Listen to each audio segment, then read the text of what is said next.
厨房14步装。1. 布装小块毛面瓷砖，卫生难打理还不好看，而是餐厅瓷砖通铺，卫生好清洁，关键颜值高。2. 不装传统推拉门，只能开一扇，也不装这种凹槽的轨道，容易积油渍，而是装极窄吊轨门，门往两边推，打开角度更大。我和老婆的3个妹妹可以同时做饭。3. 橱柜底部不装塑料封口条，很容易掉，下面还是蟑螂的玩耍天地，也不装这种支撑角，而是红砖起地台贴瓷砖。4. 不装木质柜体容易受潮腐烂，而是装金刚石柜体，不怕水不怕潮，耐用100年。5. 不装木质柜门，油渍不好擦，而是装 PET 亮光门板，卫生更容易清洁。6. 不装双槽盆，放个锅都费劲，而是装大单盆，洗碗洗锅更方便，记得买能转动的水龙头。7. 不装台上盆，台面垃圾擦不进去，而是做台下盆擦洗台面更方便。8. 不装直角挡水条，卫生不好弄，而是装弧形一体挡水条，卫生无死角更好清理。9. 不装直角橱柜，物品拿取真不便，而是做五角柜嵌入旋转栏，360度旋转拿取才方便，关键还增大了操作台面。10. 不装吊装抽烟机，吸烟不好还容易碰头，而是装集成抽烟一体灶，更省空间。11. 不装太高的吊柜，拿取不方便，而是做双层吊柜，底部存储油盐酱醋拿取更方便。12. 墙面不贴毛面小瓷砖，卫生难搞，而是光面大砖上墙，油渍更好擦。13. 不做柜门储物，而是抽屉储物拿取更容易。14.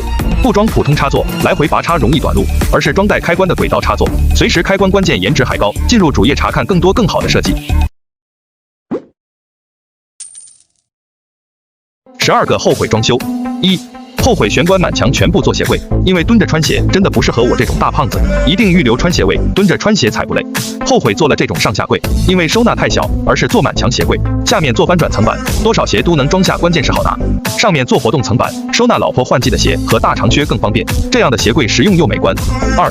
后悔餐厅把冰箱嵌入餐边柜，还一半箱体外露，后悔做外露酒柜，时间长了成了杂物堆，不美观，积灰还难打理，而是做个冰箱柜，上面储物不浪费，完美隐藏冰箱，右边做水吧台，上方放怕孩子拿到的东西，中间放饮水机，抽屉放常用的小工具，下面储物收纳，餐厅再也不乱七八糟。冰箱侧面用斜角柜连接做玻璃门，酒柜暗藏灯光。3. 后悔过道装不到顶的房门，要装通到顶的卧室门，美观又大气。4. 后悔装复杂的端景墙，而是做悬空储物柜，底下暗藏灯光，上面简单挂一幅端景画，价格不贵，颜值高。5. 后悔客厅装立式空调占地不少，还费钱，而是装风管机，价格不贵，冷暖舒适更美观，风口一定加长才漂亮。6. 后悔装复杂吊灯，贼贵还不好清洗，后悔装复杂的2级吊顶，降低的层高还费钱，而是装网红平板石膏线走一圈，搭配磁吸灯。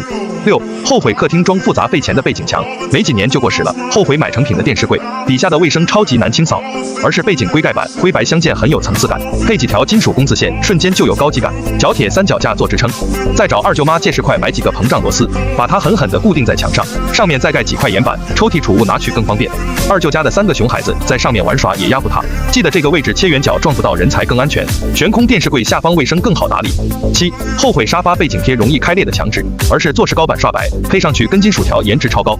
8. 后悔阳台做推拉门和门槛石，而是地砖通铺到阳台才美观，空间才更开阔。后悔阳台中间装凉衣杆，影响采光通风，而是一侧上面做凉衣杆，下面红砖砌地台瓷砖贴面，右边放洗衣机和常用生活物品，左边拖把池。老公开开心心打扫卫生，一定要装带喷头的水龙头，外面做窗帘，关上是独立阳台，打开空间更显空间开阔。9. 后悔阳台没有安装折叠架，晾晒被褥枕头真的很方便，不用了收起来不占地方。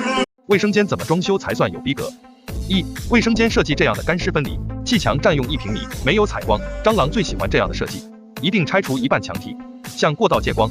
2. 台面太短还要放牙膏牙刷，一定拆除这边墙体，设计壁龛收纳翻倍，清洁用品全放下。3.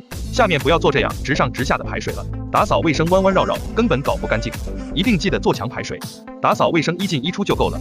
4. 水管电线别走地面，卫生间一旦漏水全部要砸掉。5. 不要做所谓的防水石膏板，防不防水先不说，一块白板能有多美观，一定做铝扣板吊顶，维修东西随手拆卸。6. 卫生间不要贴小块仿古砖，以为防滑，其实砖缝沟壑交错，打扫卫生得跪着擦，一定记得贴大块哑光砖，不仅好看防滑，砖缝少一冲就干净。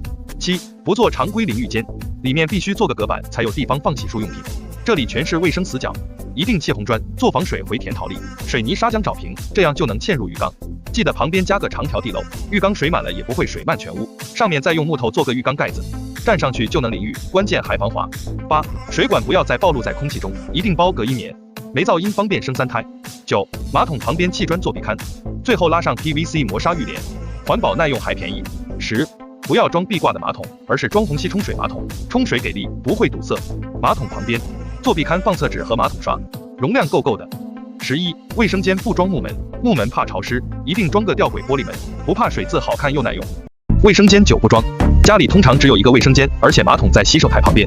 早上老婆巴巴的时候，老公赶时间洗漱刷牙，总是闻到香喷喷的味道，感觉怪怪的，不如把外面这个门和墙体拆掉，在里面用红砖砌个墙，再贴瓷砖，记得墙上挖3个洞做壁龛，洗漱用品放在里面真的很实用，千万别装木质门，很容易发霉腐烂，而是装极窄边框铝合金长虹玻璃门，透光不透影，防潮防水，颜值高。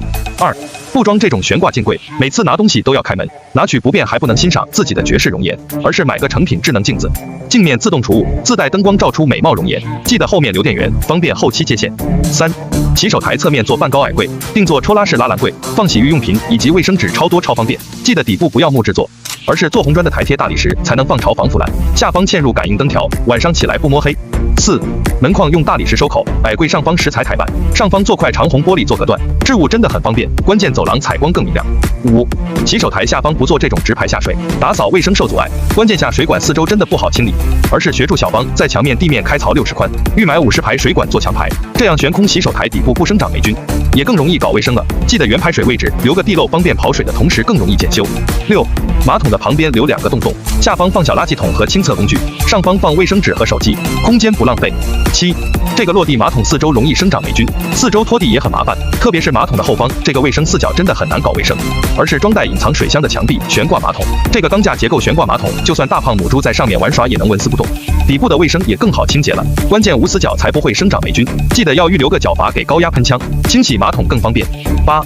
不装这种对开推拉门，打开角度太小，主要还阻碍坐马桶的活动空间，装了这个隔断后马桶的位置很窄，那就把这个门做成3块联动门，推到一边打开角度变大，通风更好，马桶坐侧也超级宽敞，就算大母猪横竖都没问题，洗澡关上淋浴区也很大。卫生间15不装。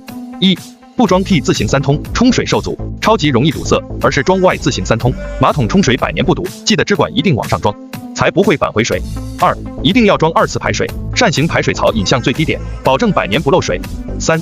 不用建筑垃圾回填沉箱，楼板挤压有空鼓，容易造成防水层与排水管破裂，而是用红砖砌格子，再填充陶粒，质量轻，楼板无压力。4. 水管电线不走地面，万一维修卫生间全部要砸掉，而是走顶面能够及时发现，维修起来也更方便。5. 墙面不贴小瓷砖，缝隙多难打理，而是600乘1米竖着贴，瓷砖不浪费，缝隙少，记得墙地面要对缝，颜值才高。6. 下水管一定要包厚厚的隔音棉，楼上冲水再也听不到烦人哗哗声。7. 瓷砖仰角不装收口条，易变形还难看，而是2片瓷砖做海棠角加美缝，美观的同时还经久耐用。8. 不装金属收纳架，长期有水渍还易生锈，花洒都不好放，而是沿包下水管做壁龛，放置洗浴用品不凌乱。9. 淋浴房不做门槛石，容易绊脚，真的很不安全，而是淋浴区域下沉5公分，整片石材做拉槽，做个回形区域，防滑的同时还不积水。10. 不再装传统的单个地漏，下水不及时还难看，而是做2个75的下水管，装个长条方形地漏，跑水快，关键颜值还超高。11. 顶面不装石膏板，容易发霉反潮，而是用蜂窝铝大扣板，美观又透气，还更容易打理，记得浴霸别对淋浴区，洗澡才暖和。12. 马桶不装悬挂式，虽然颜值高，维修只有一个小口子，真的不方便，关键是冲水力度不够，而是选择虹吸冲水马桶，维修换配件超简单，关键冲水力度够大。13. 不装落地洗手台，下面藏污纳垢，真的不好清理，而是装这种悬空25公分的洗手台，好打理，关键颜值高，记得镜柜直接通到马桶上方，好看收纳还增